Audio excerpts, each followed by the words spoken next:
할렐루야.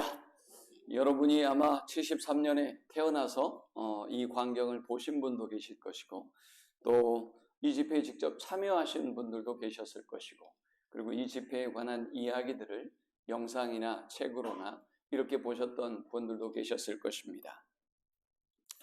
빌리 그레이엄 목사님은 한국의 이 집회를 이야기하면서 자신이 세계의 그 수많은 집회를 인도해 보았지만 대한민국처럼 엄청난 성령의 역사를 경험한 집회는 없었다라고 이야기합니다. 그때 학생들은, 학교를 다니는 학생들이 전국에서 몰려들어서 이 집회에 참석했고, 저 시골에 있는 한 고등학교 2학년은 자신의 차비를 다 모아서 생전도 와보지 않은 서울을 향해서 올라왔습니다. 그리고 물어서 당시에는 지하철이 없었기 때문에 버스를 갈아타서 이 집회에 참석합니다. 그리고 큰 은혜를 받고 이분이 목회자로 부르심을 받습니다. 이분이 지금 누군가 하면 통합 측 교단의 총회장이 되었습니다. 이분이 뜨거운 마음으로 이분과 우리 교단과 대한민국의 32개 교단이 함께 이 50주년 기념 집회를 준비하고 있습니다. 여러분이 많이 기도하고, 이 집회를 왜 하느냐? 이 집회가 어떤 그때 이렇게 놀라운 기적이 일어났고 엄청난 역사가 일어났기 때문에 우리가 기념하기 위하여 이 집회를 하는 것이 아닙니다. 빌리 그레이엄 재단은 영혼을 살리기 위해서, 새로운 영혼을 전도하기 위해서 이 집회를 기획하고 전 세계 역시 동일한 마음으로 집회를 계속하고 있습니다. 여러분들이 전도하고 싶은 영혼들을 지금부터 기도하고 6월 3일 상암 경기장에서 우리 모든 한국교회가 함께 은혜 받을 수 있는 그런 집회, 그런 은혜의 역사가 함께하기를 소망합니다. 지금부터 무려 50년 전입니다. 5월 30일부터 5일간 시작되었던 이 집회는 정말 어마어마한 역사를 일으켰습니다. 전국에서 이 집회를 준비하기 위해서 미리 각 지방에서 이 모임을 위한 준비를 하고 예비 집회를 했습니다.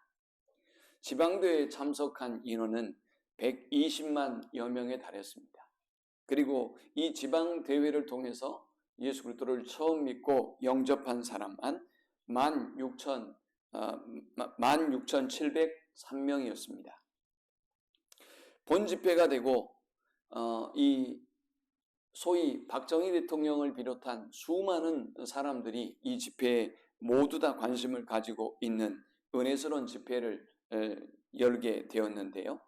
첫날 집회를 하는 5월 30일에 무려 2만 명이 하나님 앞에 결신하고 돌아오게 되었습니다. 이 대회를 통해서 결신한 인원만 해도 3만 7천 명에 달했습니다. 하나님은 우리 민족을 사랑하셨고, 우리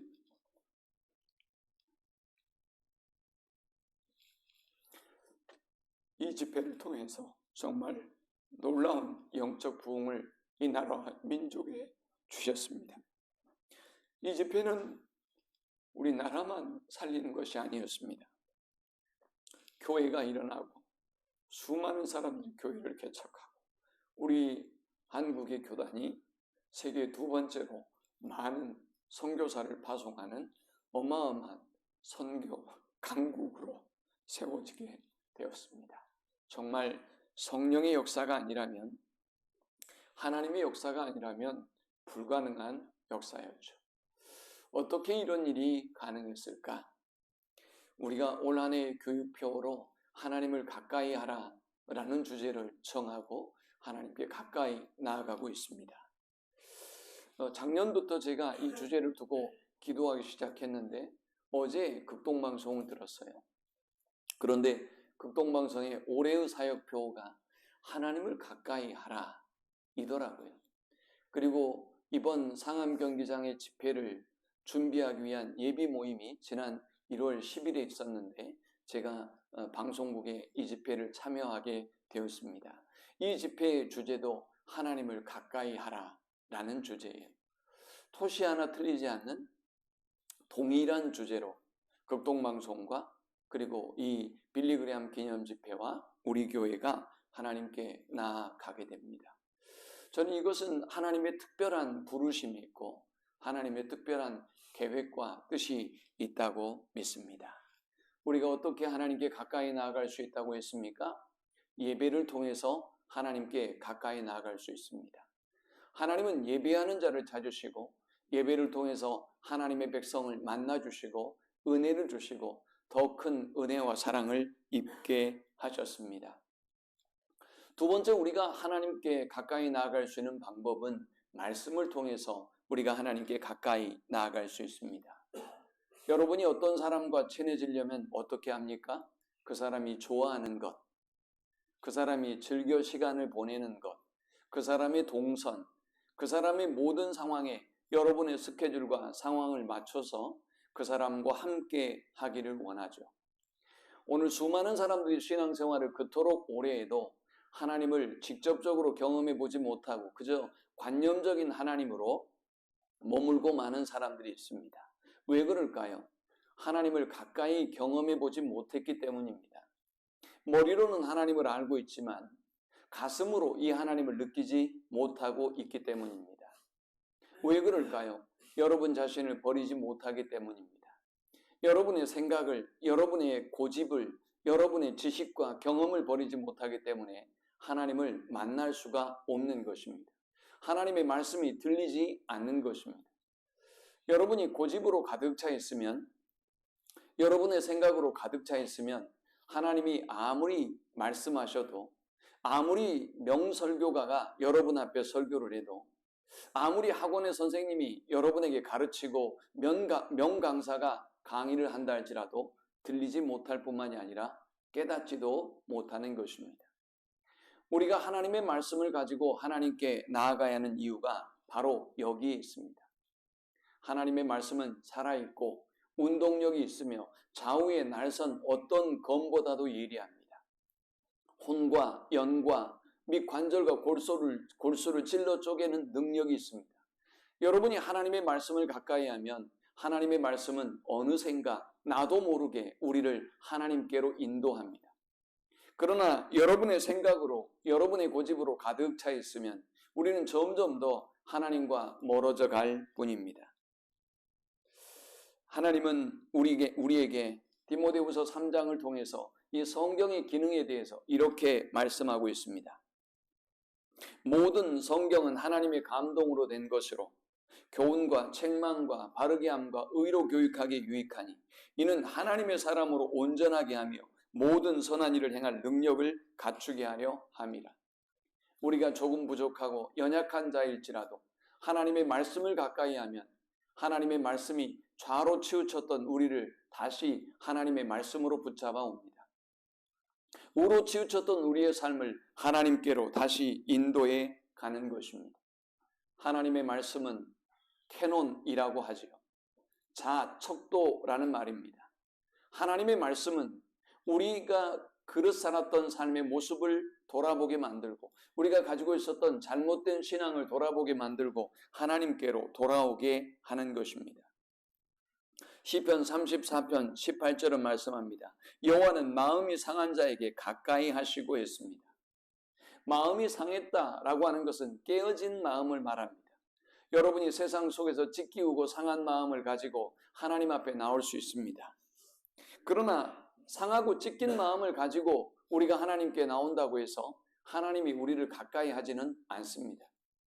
여러분 중에 세상에서 상처와 고통을 받지 않는 사람이 누가 있겠습니까? 누구든 우리는 살면서 수많은 모함도 당하고 배신도 당하고 공격도 당하고 무고함 속에서 쓰라린 눈물을 흘려 보았습니다. 그러나 그렇다고 해서 하나님이 그들을 가까이 하시지는 않습니다. 시편 51편 17절에는 하나님이 구하시는 제사는 상한 심령이라 하나님이여 상하고 통회하는 마음을 주께서 멸시치 아니하시리이다 했습니다. 우리가 하나님 앞에 나오려면 하나님 앞에 우리 자신의 모습을 돌아보아야 한다는 것입니다. 하나님의 말씀을 떠나고 그리고 하나님과 멀어졌던 내 자신을 돌아보며 중심으로 회개하고 말씀으로 돌아올 때 하나님이 그를 어루만져 주시고 하나님이 위로해 주시며 하나님이 치료하시고 새롭게 하여 주신다라는 것입니다. 시편 34편 18절은 하반절은 이렇게 말씀합니다. 중심에 통해하는 자를 구원하시는도다. 상한 마음, 깨진 마음을 가지고 하나님 앞에 오는 것도 좋지만 우리의 잘못된 죄된 인생과 모습을 하나님의 말씀에 비추어서 하나님께로 돌아올 때 하나님은 우리를 가까이 하시고 만나주시고 놀라운 위로와 회복의 은혜를 주시는 것입니다. 그러므로 사랑하는 여러분, 우리가 말씀을 가까이 해야 하나님께 가까이 나아갈 수 있습니다. 수십 년을 믿어도 여러분의 직분이 장로든 목회자이든 아니면 권사이든 안수집사이든 여러분의 생각대로 여러분의 고집대로 하나님을 믿을 때 우리는 점점 더 하나님과 멀어져 갈 수밖에 없는 것입니다. 연인이 있다고 생각해 봅시다. 이 두 연인이 서로 상대방을 고려하지 않고 상대방의 기호로 생각하지 않은 채 내가 하고 싶은 말을, 내가 먹고 싶은 음식을 나의 취향대로 내 생각대로 살아간다면 두 사람은 결코 가까워질 수 없습니다. 점점 더 멀어지고 그 관계는 파괴될 수밖에 없는 것입니다.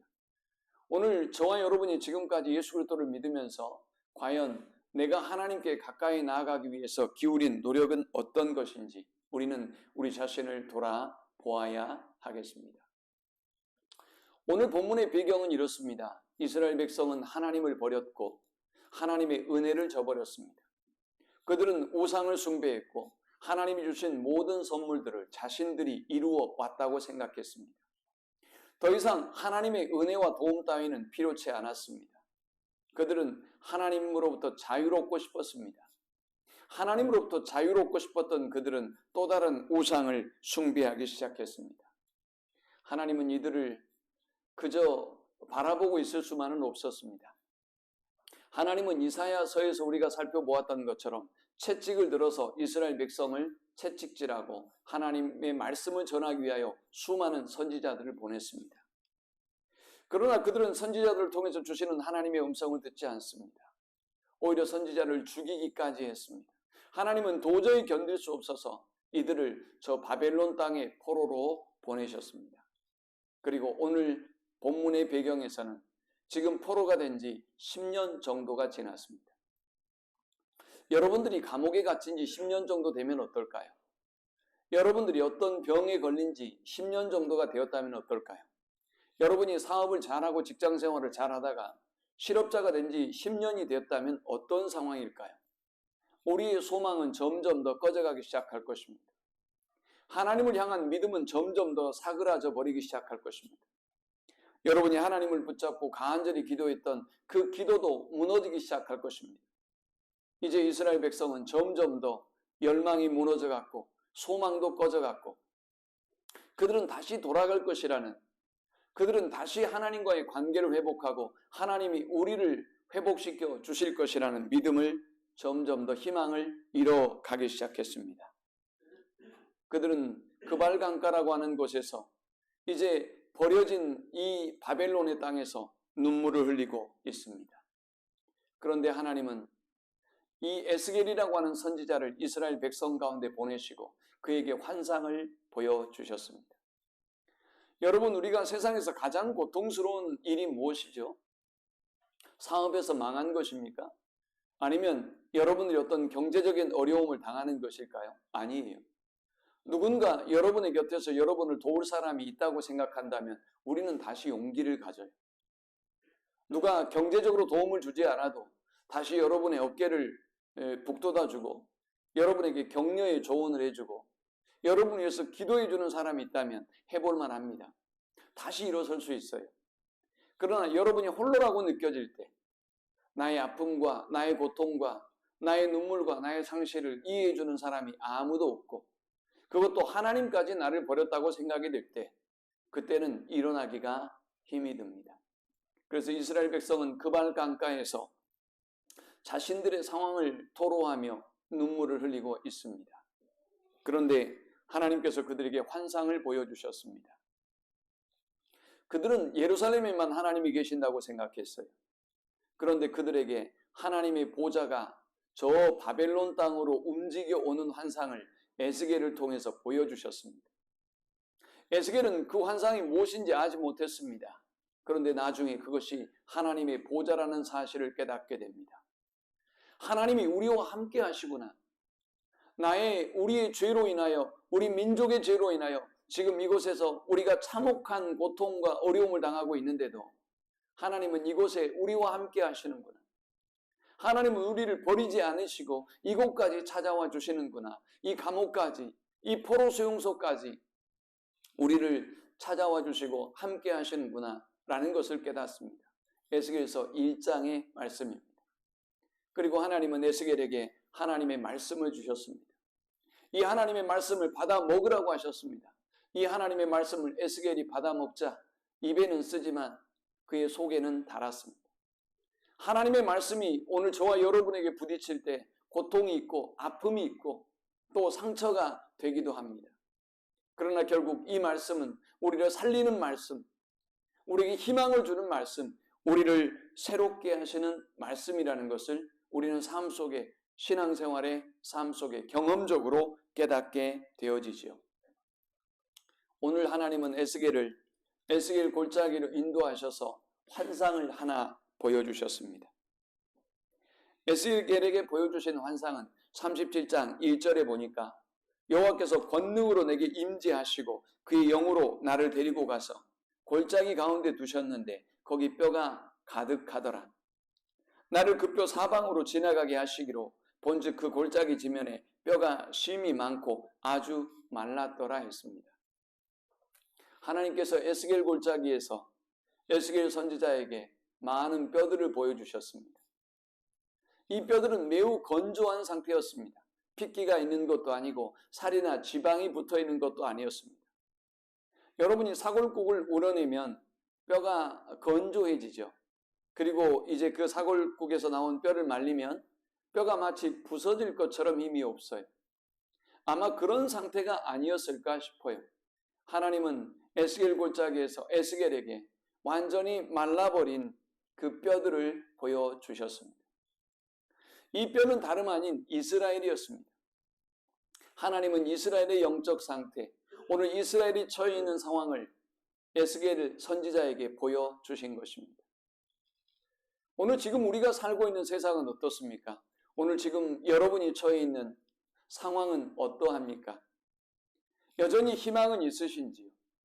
물가는 높고 환율은 높고 그리고 일자리는 점점 더 줄어들고 사람들의 탄식은 깊어져 가고 많은 기업들이 도산하고 있고 힘들고 어려워진다는 이야기들이 계속해서 지속되고 있는 가운데 집값은 점점 더 떨어지고 있고 그리고 이자는 높아져 가고 있는 이 상황에 과연 우리는 어떻게 살아야 될까? 여러분이 많은 고민을 하고 있을 줄 압니다. 하나님은 이렇게 절망적인 상황 가운데 우리에게 오늘 이 환상을 보여주고 있습니다. 하나님은 에스겔에게 물었습니다. 3절에 그가 내게 이르시되 인자야 이 뼈들이 능히 살 수 있겠느냐 하시기로 내가 대답하되 주 여호와여 주께서 하시나이다. 또 내게 이르시되 너는 이 모든 뼈에게 대언하여 이르기를 너희 마른 뼈들아 여호와의 말씀을 들을지어다 했습니다. 하나님은 에스겔에게 물었습니다. 이 뼈들이 살 수 있겠느냐? 하나님은 오늘 절망하고 있는 여러분에게 묻습니다. 이 뼈들이 능히 살 수 있겠느냐? 지금 너의 처지와 형편이 그리고 지금 너가 고민하고 있는 그 문제가 과연 해결될 것이라고 믿느냐? 오늘 코로나로 피폐해진 한국교회가 다시 회복될 수 있을 것이라고 믿느냐? 오늘 잃어버린 너희 자녀들의 믿음이, 너희 남편의 믿음이, 너희 아내의 믿음이, 너희 아버지와 어머니의 믿음이 다시 회복될 것을 믿느냐? 하나님은 묻습니다. 그런데 정작 우리의 대답은 어떠합니까? 이미 말라버렸습니다. 생명력이 없는 것입니다. 살 소망이 없는 것입니다. 우리의 힘으로는 도저히 회복할 가능성이 없는 것이지요. 그래서 에스겔에게 물었습니다. 여러분, 대답이 중요합니다. 여러분 안에 있는 대답이 여러분의 인생을 바꿉니다. 여러분의 안에 있는 그 대답이 여러분의 자녀들의 운명을 바꾸어 놓을 것입니다. 여러분 안에 있는 그 대답이 여러분의 사업과 직장 생활의 모든 운명을 완전히 바꾸어 놓을 것입니다. 하나님은 에스겔에게 물었고 에스겔은 대답합니다. 주 여호와여, 주께서 아시나이다. 저는 이 고백이 참 다행스러운 고백이다라고 생각해요. 이 고백은 아마 이런 의미 아닐까요? 하나님, 제가 보기에는 도저히 희망이 없습니다. 제가 하는 사업이 희망이 없습니다. 지금 제가 하는 일이 희망이 없습니다. 하나님, 이렇게 힘든 시대에 우리 아이들에게 희망이 없습니다. 우리에게 미래가 없습니다. 우리 가정에 더 이상 희망이 없습니다. 그러나 하나님이 하시면 가능합니다. 그러나 하나님은 가능성이 있습니다. 하나님이 하시면 능치 못할 일이 없습니다. 라는 고백이 바로 에스겔의 고백인 것입니다. 사랑하는 여러분, 마른 뼈만 바라보지 마십시오. 마른 뼈를 살리실 하나님을 바라볼 수 있기를 축원합니다. 진흙으로 우리를 빚으시고 하나님의 형상으로 만드신 하나님께서 어찌 그 뼈들로 다시 사람을 만들지 못하겠습니까? 다시 그 말라 비틀어진 그 뼈를 다시 생명력 있는 하나님의 강한 군대로 바꾸지 못하시겠습니까? 오늘 이 질문 앞에 여러분이 담대하게 하나님은 하실 수 있습니다 라고 고백할 수 있는 우리 모두가 될 수 있기를 축원합니다. 저는 이 본문을 통해서 우리가 첫 번째 영적 교훈을 얻기 원합니다. 하나님께서 우리를 살리신다라는 것입니다. 주 여호와께서 우리를 살아나게 하신다라는 것입니다. 한번 따라해 볼까요? 주 여호와께서 살아나게 하신다. 주 여호와께서 살아나게 하신다. 아멘. 우리가 불가능한 이 모든 일들을 하나님께서 다시 살아나게 하실 줄 믿습니다. 묶였던 모든 것들이 풀려지고 또 막혔던 모든 것들이 열려지는 역사가 임할 줄 믿습니다. 정말 하나님은 이스라엘 백성을 그렇게 돌아오게 하셨습니다.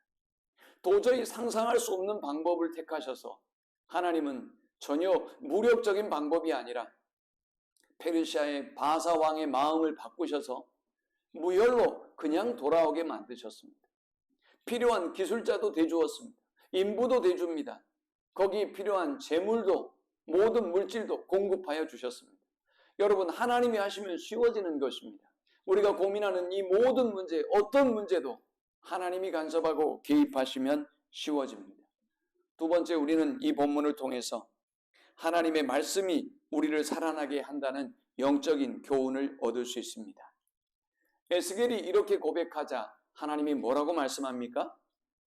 4절에 또 내게 이르시되 너는 이 모든 뼈에게 대언하여 이르기를 너희 마른 뼈들아 여호와의 말씀을 들을지어다.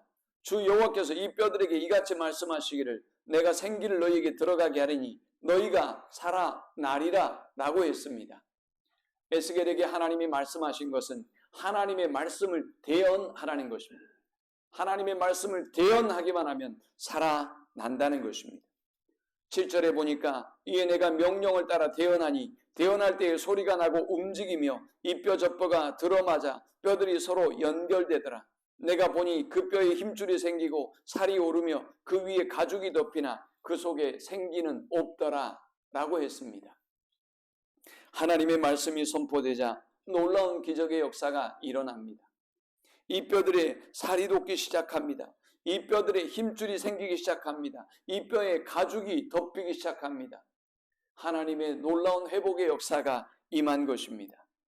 여러분, 우리는 수많은 우리의 믿음의 성도들 가운데 하나님의 말씀이 임해서 하나님의 말씀과 만나서 그들의 인생이 바뀌어지는 사람들을 우리는 수없이 보아왔죠.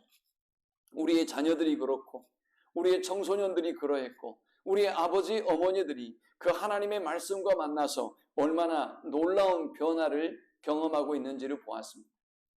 그런데 중요한 것은요, 하나님의 말씀을 들어야 한다는 것입니다. 많은 사람들이 교회는 오지만 종교 생활은 하지만 하나님의 말씀을 듣지 않습니다. 개인적으로 하나님의 말씀과 만나는 시간이 없습니다. 그러니 세상과 환경을 바라보면 낙심하고 절망할 수밖에 없는 것이죠. 인생의 파도를 바라보면 저 파도가 나를 삼킬까 두려워할 수밖에 없는 것이죠.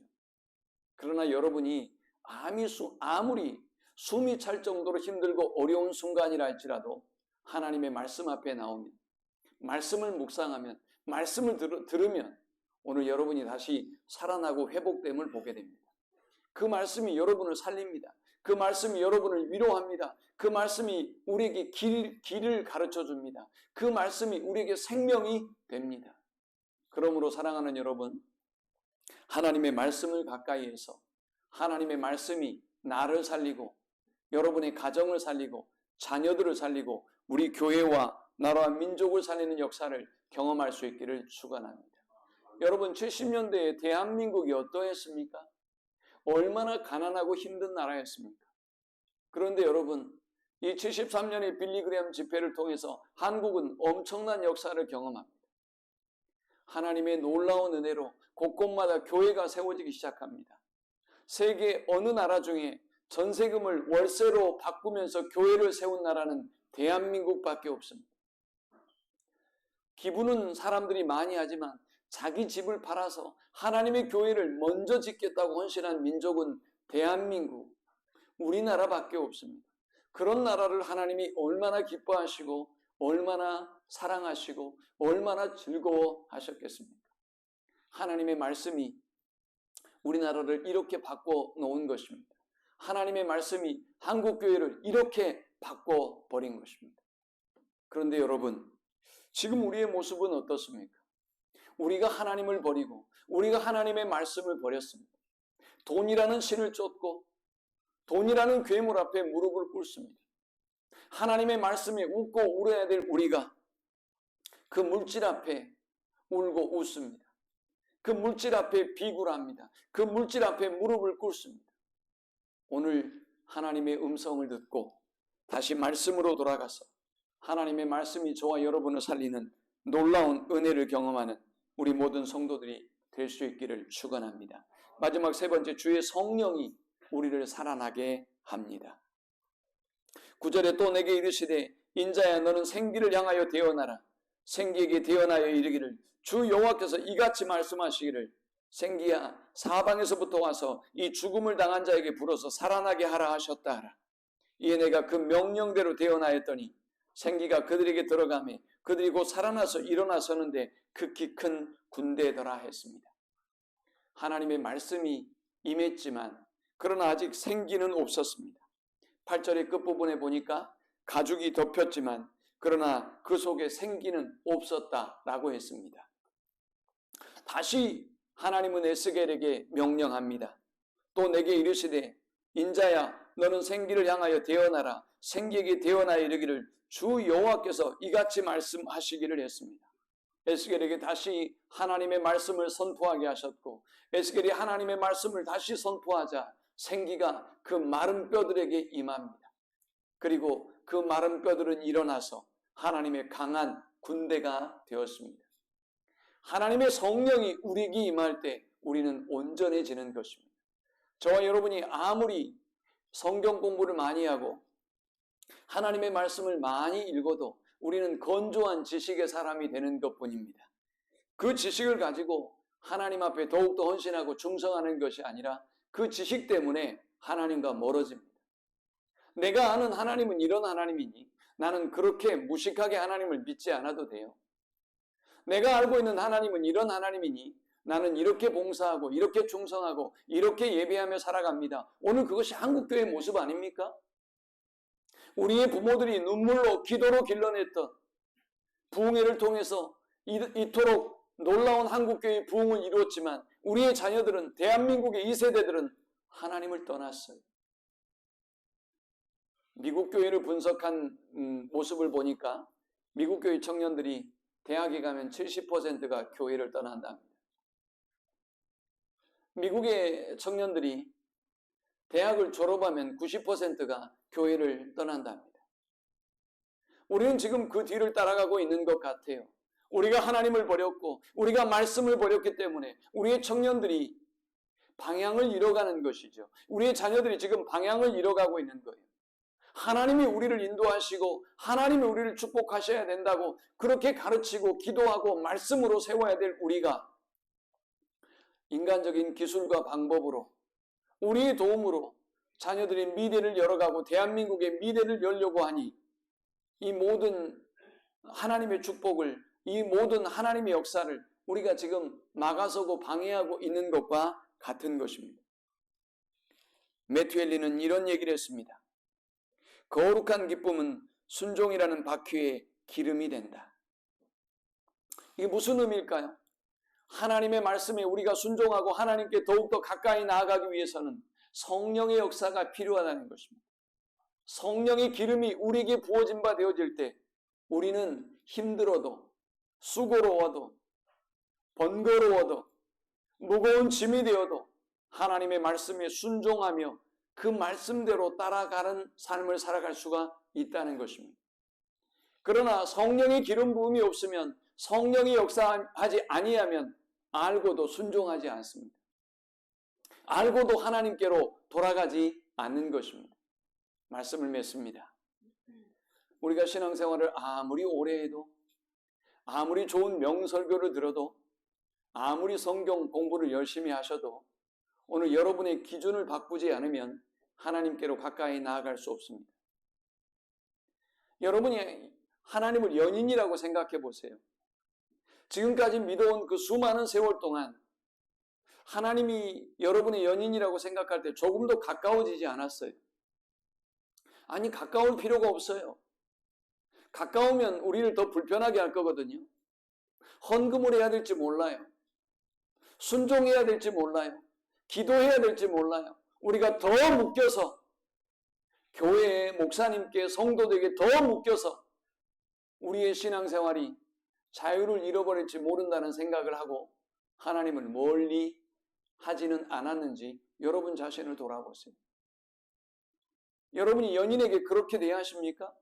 그런데 왜 우리 하나님 앞에 여전히 가까이 하기엔 너무 먼 당신으로 그렇게 하나님을 대하고 그렇게 서 계십니까? 하나님은 예배하는 자를 찾으십니다. 예배를 통해서 여러분을 만나기 원하십니다. 예배를 통해서 여러분이 하나님께 가까이 나오기를 원하십니다. 하나님은 말씀을 통해서 여러분과 만나기를 원합니다. 우리가 상한 마음으로 나의 죄된, 나의 연약함, 나의 악함을 말씀을 통하여 발견하고 하나님 앞에 회개하는 마음으로 돌아가기를 원하십니다. 하나님을 가까이 하면, 말씀을 통하여 하나님께 가까이 나아가면 하나님은 우리의 삶을 고치시고 새롭게 하시고 우리의 소망이 되어 주시는 것입니다. 여러분의 상태가 마른 뼈와 같은 희망이 없는 상황이라 할지라도 우리가 말씀을 가지고 하나님께 돌아가기만 하면, 우리가 말씀을 사랑하고 하나님 앞에 나아가기만 하면 하나님이 우리를 살리시고 회복시켜 주십니다. 하나님의 말씀이 우리를 살리시고 회복시켜 주십니다. 하나님의 성령이 우리를 살리시고 회복시켜 주십니다. 그 은혜가 우리 모든 성도들과 함께해서 하나님 앞에 더욱더 가까이 나아가는 한 해가 되기를 축원합니다. 우리 함께 기도하십시다. 주신 말씀 기억하면서 우리 악함과 우리의 교만함을 바라보며 하나님, 올 한 해는 하나님께 가까이 나아가겠습니다.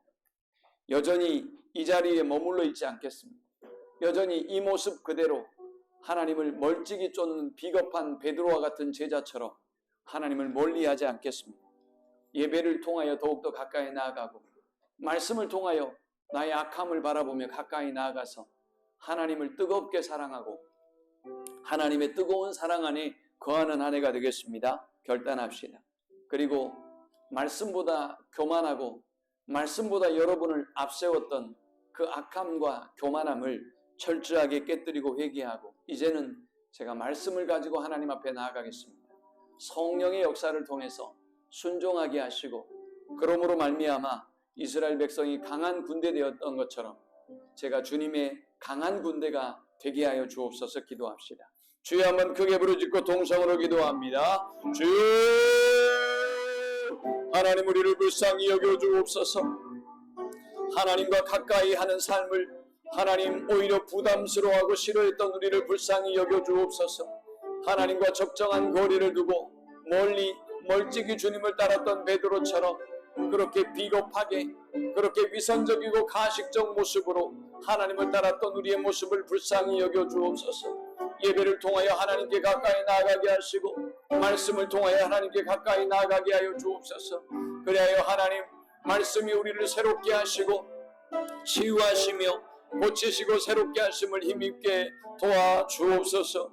오 주님, 50년 전 빌리그램 집회를 통하여 한국의 말씀으로 임했던 하나님이 이 땅에 다시 말씀으로 임하여 주옵소서. 다시 대한민국이 회복될 수 있도록 32개의 모든 교단들이 하나님의 역사를, 성령의 역사를 경험하게 하여 주옵소서.